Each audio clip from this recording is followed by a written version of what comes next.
The Whispering Stone of Wistman's Wood. A tale of Gwen, Eira, and the voice beneath the boughs. There are places on Dartmoor where the air feels older than time, where the wind moves like breath from the earth itself, and the stones seem to listen. One of those places lies deep in the high moor, where the ground rises and falls like waves beneath the sky. It is called Wistman's Wood, and it has stood there since before the first fires were kindled by human hands. The oaks there are small and twisted, gnarled by centuries of wind and storm.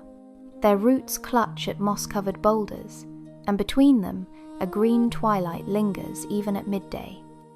Every visitor feels the same thing, a hush, a presence, as if the forest is watching, as if it remembers. Gwen had walked the moor all her life, but she had never ventured deep into Wistman's Wood. Not because she feared it, for fear was not in her nature, but because she sensed it was not a place one should enter lightly. The villagers told stories, of course. They said the wood was home to the spirits of the wild hunt, that the hounds of the old gods ran through it on stormy nights, their eyes burning red as coals.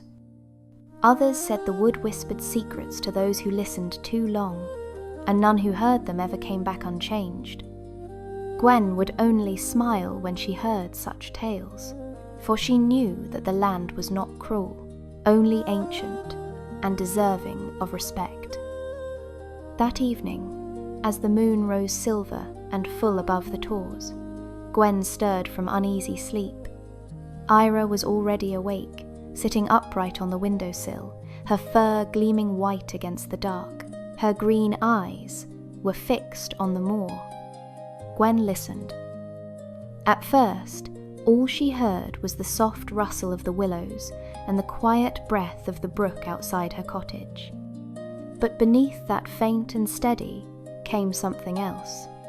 A hum, low, rhythmic, like a drumbeat beneath the ground. She felt it in her bones, a call, not of danger, but of recognition. Gwen rose, wrapped her black coat around her shoulders, and whispered, "It's time." Eira leapt down from the sill and followed without a sound. The moor was bright under the moon. Every blade of grass shone silver. Every pool of water mirrored the stars. The night smelled of moss and rain. As Gwen walked, the sound grew clearer, not a hum now, but a slow, measured pulse like a sleeping heart. It came from the direction of Wistman's Wood. She felt no fear, only the deep knowing that whatever waited there had been waiting for her. They reached the edge of the forest just as the wind stilled. The air inside was thick, heavy with the scent of wet bark and old leaves. The oaks leaned inward as if to greet her, their branches draped with moss like tattered banners. Eira stepped lightly between the roots, tail flicking. Gwen followed, her boots sinking softly into the carpet of green. Everywhere she looked, life seemed to hold its breath in perfect stillness, listening. And then, in a small hollow at the heart of the grove, she saw it. A stone, half buried in moss and shadow, its surface carved with spirals that shimmered faintly blue in the moonlight, no larger than a hearthstone, yet the air around it thrummed like a held chord. The carvings pulsed gently, as if they were alive. Eira approached and touched her nose to the stone. The light brightened, and the forest breathed. Leaves stirred without wind, the moss trembled, and from within the stone came a voice soft, resonant, like a memory speaking through water. "Child of moonlight, keeper of balance, the time has come again." Gwen's heart quickened. "Who speaks?" "The land remembers," came the reply. "Its breath slows, its veins grow dim, the balance wanes.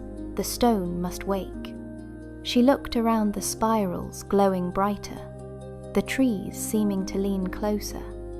It was not a command, but a plea.